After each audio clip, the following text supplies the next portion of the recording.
தேர்தல் நிற்கிறேன்னு சொல்லும்போது எதுக்கு நிற்கிறேன்னு கேட்பாரு. இல்லைப்பா இந்த மாதிரி நல்லது பண்ணணும் அப்படின்னு நான் சொல்லுவேன். ஏன்னா நல்லது பண்ணுறது வந்து ரொம்ப கஷ்டம். இந்த தயாரிப்பாளர் சங்கத்தில் தலைவராக நிற்கிறாப்ல அப்படின்றது ரெண்டு விஷயம் நான் சொல்லிடுறேன். நடிகர் சங்க நிர்வாகிகள் சார்பாக, உறுப்பினர்கள் சார்பாக நான் ஒரு விஷயம் சொல்கிறேன். சொன்ன அத்தனை வாக்குறுதிகள் இன்றைக்கி நாங்கள் நிறைவேற்றிட்டோம். தயாரிப்பாளர் சங்கத்தில் நான் நிற்க போகிறேன்னா, நான் வந்து ஸ்கூலில் படிக்கும்போது எங்கள் அப்பா வந்து அந்த வாசலில் அந்த படம் ரிலீஸ் ஆகணும், நான் எந்த தப்பும் பண்ணல, நான் பண்ண ஒரே தப்பு இந்த படத்தை தயாரித்தேன், எனக்கு கொஞ்சம் காப்பாற்றுங்க அப்படின்னு சொல்லி பிச்சை எடுத்தார். இனிமேல் அந்த அந்த அந்த கஷ்டம் எங்கள் அப்பாவுக்கு நடந்தது, எந்த தயாரிப்பாளருக்கும் இனிமேல் நடக்காது. எல்லோருக்கும் வணக்கம். உங்கள் எல்லாருக்கும் தெரியும், ஏப்ரல் 2 தயாரிப்பாளர் சங்க தேர்தல் வந்து அறிவிச்சிருக்காங்க. இந்த தேர்தலில் வந்து இந்த அணி இன்னும் பேர் வைக்கலை. இந்த அணிக்கு அது முக்கியமாக தோணலை, அது கூடி சீக்கிரம் அறிவிப்போம். பட் இந்த அணி சார்ந்த அத்தனை நபர்கள் எங்கிட்ட உட்காந்துருக்காங்க. இந்த அணி சார்பாக தலைவர் பதவிக்கு, தயாரிப்பாளர் சங்க தேர்தலில் தலைவர் பதவிக்கு வந்து நான் போட்டியிட போகிறேன். First of all I would like to thank the judicial system. ஏன்னா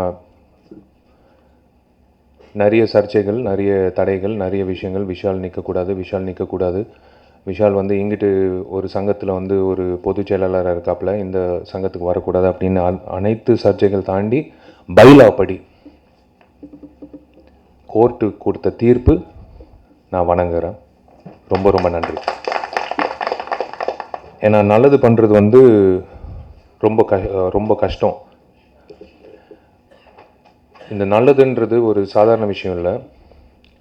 அதில் நலிந்து அப்படின்ற ஒரு பிரிவு போக்குறதுக்காக தான் இந்த அணி உட்காந்துருக்காங்க. ஒரு பொதுவாகவே எத்தனையோ சங்கங்கள் இருக்குது தமிழ் திரைப்படத்தில். ஒரு சங்கம் தேர்தலில், ஒரு சங்கம் இன்க்ளூடிங் நடிகர் சங்கம் அப்படின்றது வெற்றி பெற்றால், அந்த நபர்கள் வெற்றி பெற்றால், ஒரு சங்கம் ஜெயிச்சிச்சுன்னா அந்த உறுப்பினர்கள் மட்டும்தான் அதோட நலன், அதோட நன்மை எல்லாமே வந்து அவங்க வந்து பெற்றுக்கொள்ள முடியும்.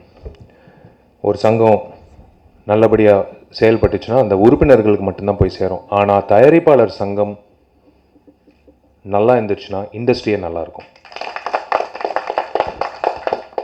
விஷால் ஏன் வந்து இந்த தயாரிப்பாளர் சங்கத்தில் தலைவராக நிற்கிறாப்புல அப்படின்றது ரெண்டு விஷயம் நான் சொல்லிடுறேன். ஏன்னா நான் சொல்கிறது வந்து கன்வின்சிங்காக இருக்கா இல்லையான்றது தெரில, மனசில் ஏற்பட்டது நான் சொல்கிறேன். ரெண்டு விஷயம் இதே தான். இது இப்போ நான் சொன்ன ஒரு விஷயம், தயாரிப்பாளர் சங்கத்தில் வந்து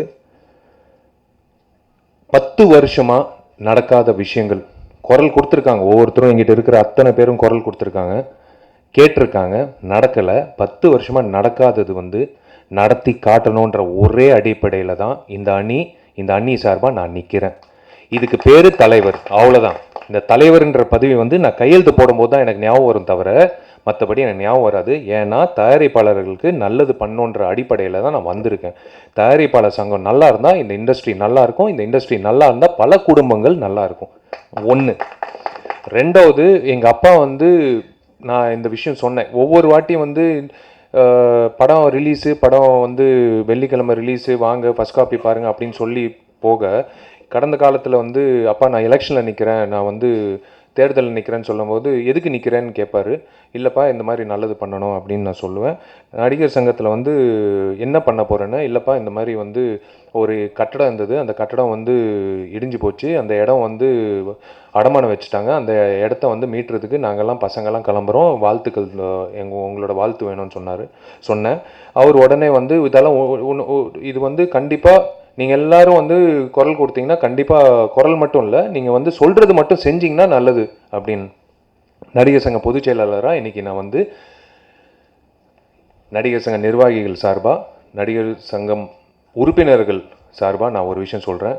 சொன்ன அத்தனை வாக்குறுதிகள் இன்றைக்கி நாங்கள் நிறைவேற்றிட்டோம். இன்க்ளூடிங் கட்டடம் கூடிய சீக்கிரம்னா ஒரு காலகட்டம் அப்படி இல்லை, கூடிய சீக்கிரம்னா அக்கார்டிங் டு த லா அடுத்த மாதம் தொடங்கப்பட போகுது. ஸோ அதோடு சேர்ந்து நடிகர் சங்கத்தில் நாங்கள் சொன்ன வாக்குறுதிகள், பென்ஷன் ஆகட்டும், மருத்துவ உதவியாகட்டும், கல்வி உதவியாகட்டும், எல்லா வகையிலையும் நாங்கள் வந்து நிறைவேற்றிட்டோம். இப்போது அடுத்தது தயாரிப்பாளர் சங்கத்தில் நான் நிற்க போகிறேன்னா, நீங்கள் நிறைய பேர் கேள்வி கேட்ட மாதிரியே எங்கள் அப்பாவும் கேட்டார். எதுக்குடா நீ வந்து மறுபடியும் தயாரிப்பாளர் சங்கத்தில் நிற்கிறேன்னு. அப்பா நீ கஷ்டப்பட்டல, நீ வந்து ஜெமினி லேபில் வந்து நீ வந்து கெஞ்சி இந்த படத்தை நான் ரிலீஸ் பண்ணோம். எங்கள் அப்பா வந்து ஐ லவ் இண்டியான்னு ஒரு படம் எடுத்தாருங்க. எங்கள் அப்பா வந்து மகாபிரபுன்ற படம் எடுத்தார், மற்ற படங்களும் எடுத்தார். ஆனால் நான் வந்து ஸ்கூலில் படிக்கும்போது ஒரு லேபு வாசலில் வந்து எங்கள் அப்பா வந்து பிச்சை எடுக்கிறது நான் கண்ணால் பார்த்தேன். எங்கள் அப்பா வந்து அந்த வாசலில் அந்த ஜெமினி லேபில், ஐயா என் படம் ரிலீஸ் ஆகணும், நான் எந்த தப்பும் பண்ணல, நான் பண்ண ஒரே தப்பு இந்த படத்தை தயாரித்தேன், எனக்கு கொஞ்சம் காப்பாற்றுங்க அப்படின்னு சொல்லி பிச்சை எடுத்தார். நான் கண்ணால் பார்த்தேன். ஒருவேளை அதுவாக இருக்கலாம், ஒருவேளை இங்கிட்ட இருக்கிற அத்தனை பேரோட ஆதங்கங்களாக இருக்கலாம், ஒருவேளை நான் வந்து கஷ்டப்பட்ட அந்த காலங்களாக இருக்கலாம். அது போக்குறதுக்காக தானுங்க நான் இந்த எலெக்ஷனில் நிற்கிறேன். இனிமேல் அந்த அந்த அந்த கஷ்டம் எங்கள் அப்பாவுக்கு நடந்தது எந்த தயாரிப்பாளருக்கும் இனிமேல் நடக்காது. இந்த ஒரே விஷயம் சொன்னார் எங்கள் அப்பா, நீ ஜெயிச்சதுக்கு நீ வந்து இந்த தயாரிப்பாளர் சங்கத்தில் நிற்கிற, உன்னை எதிர்த்து வந்து பெரியவங்களாம் நிற்கிறாங்க, எல்லாரும் என்னோட நண்பர்கள் எல்லாம் இருந்தாலும் ஓகே நடக்கலை. எனக்கு வந்து ஒரு ஒரு ஒரு எனக்கு வந்து ஒரு ஃப்ளாட்டு கொடுக்கப்பட்டுச்சு. நான் வந்து தமிழ் திரைப்பட தயாரிப்பாளர் சங்கத்துலேயும் மெம்பரு, தெலுங்குலேயும் மெம்பரு. ஆனால் எனக்கு வந்து ஒரு ஃப்ளாட்டு வந்து எனக்கு கொடுக்கப்பட்டுச்சு. உன்னால் அது உன்னால் வந்து ஒரே ஒரு விஷயம், நீ நின்னா ஒரே விஷயம், எனக்கு காதுபட ஒரு விஷயம் வரணும். விஷால் இந்த அணி மூலியமாக தயாரிப்பாளர்களுக்கு எப்பவுமே வராத ஒரு விஷயம் நீ செய்யணும். நிலம் அவங்க பேரில் நீ கால் கிரவுண்டோ அரை கிரவுண்டோ அவங்க பேரில் நீ எழுதி கொடு, நான் பெருமைப்படுவேன். இல்லைனா வீட்டு வாசலில் வந்து நிற்காதுன்னு சொல்லிட்டார். அதுக்காக தான் நான் நிற்கிறேன். இது நடக்கும். இந்த நாங்கள் சொல்கிற வாக்குறுதிகள் அத்தனையும் வந்து எஸ்ஆர் பிரபு எங்களோட பொருளாளர், எங்கள் அணி சார்ந்த பொருளாளர் வந்து விலாவரியாக சொல்லுவார். எனக்கு ஆட்டம் ஆரம்பிச்சிச்சுன்னு நிறைய பேர் சொன்னாங்க. இது வந்து குற்றச்சாட்டுகள் வரலாம், இது வந்து எதுக்கு விஷால் இப்படி பண்ணுறான்னு. தயவு செய்து don't waste your time on asking me what have you done. I have done. நடிகர் சங்கம் பொறுத்த வரைக்கும் வாங்க, எல்லாமே ஓப்பன் கவர்னன்ஸ் எல்லாமே பண்ணி முடிச்சிட்டோம்.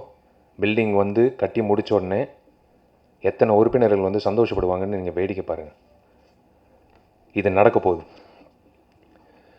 அதே மாதிரி தான் தயாரிப்பாளர் சங்கத்தில் வந்து இந்த அணி, நான் படிக்க போகிற பேர்கள் வந்து புதுசாக இருக்கலாம், ஆனால் புதுமையாக யோசிக்கிறாங்க. இந்த அணி வந்து சங்கத்துக்கே வரமாட்டாங்க, சங்கத்துக்கு வராத நபர்கள் அப்படின்னு சொன்னாங்க. ஆனால் வராத நபர்கள் தான் அதிகமாக யோசிக்கிற நபர்கள். உள்ளே உக்காந்து அந்த நாற்காலியை நிரப்புறதுக்காகவே 10 வருஷமாக உக்காந்து ஒன்றுமே பண்ணாமல் பைரசி ஆகட்டும், ஒரு சப்சிடி ஆகட்டும், ஒரு சின்ன தயாரிப்பாளர்களுக்கு நடக்க வேண்டிய நன்மைகள் ஆகட்டும், எதுவுமே பண்ணாமல்,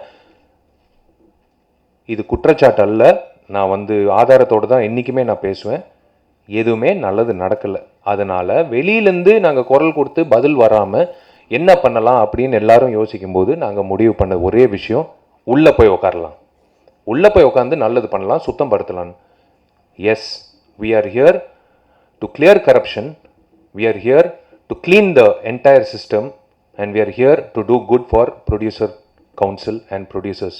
அது சின்ன தயாரிப்பாளராக இருக்கலாம், பெரிய தயாரிப்பாளராக இருக்கலாம். தயாரிப்பாளர்கள் இனிமே அந்த நலிந்துன்ற பிரிவு நாங்கள் வந்து டோட்டலாக எடுக்க போகிறோம். தலைவர் பதவிக்கு நான் நிற்கிறேன். வைஸ் பிரசிடென்ட் துணைத் தலைவருக்கு பிரகாஷ்ராஜ் அவர்கள் நிற்கிறாரு. கௌதம் வாசுதேவன் மேனன் இன்னொரு துணைத் தலைவராக நிற்கிறாரு. மிஷ்கின் அவர்கள் செக்ரட்டரி பதவிக்கு நிற்கிறாரு.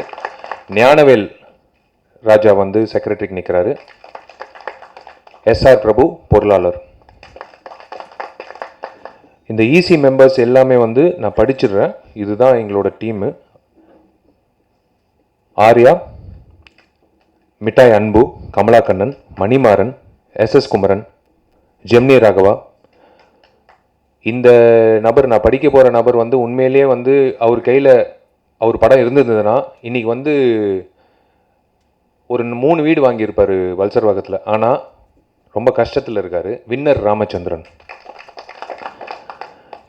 இயக்குனர் Pandiraj, Mansoor Alikhan, S Durairaj sir, R Parthiban இயக்குனர், நடிகர், தயாரிப்பாளர், ஏஎல் உதயா. இதில் என்னென்னா முதல் தடவையாக அப்பா வேற அணி, பையன் வந்து இன்னொரு அணி. இது ஒரு சுவாரஸ்யமான ஒரு விஷயம். கருத்து வேறுபாடு தான், பட் நல்லதுக்காக இவர் உதயா வந்து நடிகர் சங்கம் பொறுத்த வரைக்கும் எல்லா வகையிலையும் நல்லதுக்காக தான் நிற்பாப்பில்ல.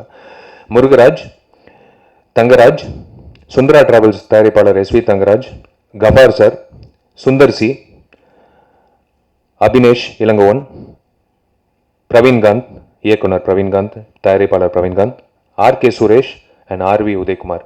இதுதான் டீமு. இப்போது அடுத்தது வந்து ஒவ்வொருத்தரும் பேசுவார். பட் எஸ்ஆர் பிரபு பேசுகிறது தான் முக்கியமான விஷயம். நான் பேசுகிறது தான் ஒன்றுமே இல்லை.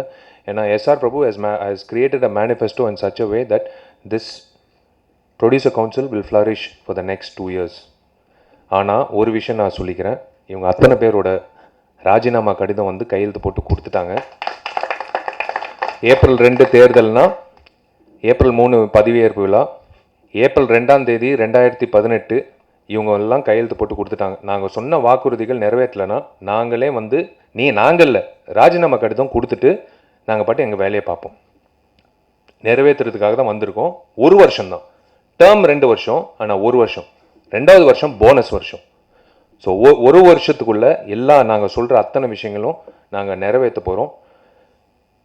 This is one of the most important events in Tamil film industry. இந்த டீம் வந்து அத்தனை பேர் வந்து எல்லாம் ஒன்று சேர்ந்து ஒரே மனநிலையில் உட்காந்துருக்காங்கன்னா அது வந்து அத்தனை பேரும் வந்து நாட் ஜஸ்ட் பாதிக்கப்பட்டிருக்காங்கன்ற மட்டும் இல்லை, நல்லது பண்ணுன்ற அடிப்படையில் தான். ஒரு விவசாயியும் ஒரு தயாரிப்பாளரும் ஒன்று தான். விவசாயி எப்படி கஷ்டப்படுறானோ அதே மாதிரி தான் தயாரிப்பாளர் கஷ்டப்படுறாப்புல. தயாரிப்பாளர் கஷ்டப்படுறது வந்து ஒவ்வொரு வீட்டில் வந்து குமுறி குமுறி வந்து அழுகுறாப்புல. ஒவ்வொரு வீட்டில் வந்து அவங்க சொந்தக்காரங்கள்கிட்ட சொல்லி இந்த மாதிரி எனக்கு பிரச்சனை ஆயிடுச்சு, இந்த மாதிரி நான் வந்து படம் எடுத்தேன், நான் வந்து நடு ரோட்டுக்கு வந்துட்டேன் அப்படின்று அத்தனை தயாரிப்பாளர்கள் நான் ஒரே ஒரு வேண்டுகோள், வாங்க படம் எடுக்காத தயாரிப்பாளர்கள் நாங்கள் எடுக்க வைப்போம். அதுதான் இந்த அணியோட வெற்றி. இந்தியா சவர் நேசன் மே ஹே இந்த கையை பார்க்குறான், இதை இங்கிட்ட ஏதோ நல்லா வருமானா படா படா ஹே எல்லாம் போயிடுச்சு. அவர் தெளிவாக சொல்கிறாரு, ஸ்வச்ச பாரத். நான் உண்மையை சொல்கிறேன், நாங்கள் எப்போவுமே சத்தியம் பேசுவோம், கொஞ்சம் சத்தமாக பேசுவோம். எவனாவது ஒருத்தனை பார்த்து இவன் தேசத்துறையின்ட்டானா நீ அவன் பின்னாடி போ, ஏன்னா அவன் நல்லவன். குறிப்பாக ஐயா எச்ராஜா சொல்லணும், ஐயா சுப்பிரமணிய சாமி சொல்லணும். அவங்கெல்லாம் சொல்லிட்டாங்கன்னா தேச துரோகிகள் பிரிவினைவாதிகள்லாம் அப்பா சரியாக போயிட்டுருக்கு. எல்லாரும் நினைக்கலாம் என்ன ஆச்சு தேசத்துக்குன்னு.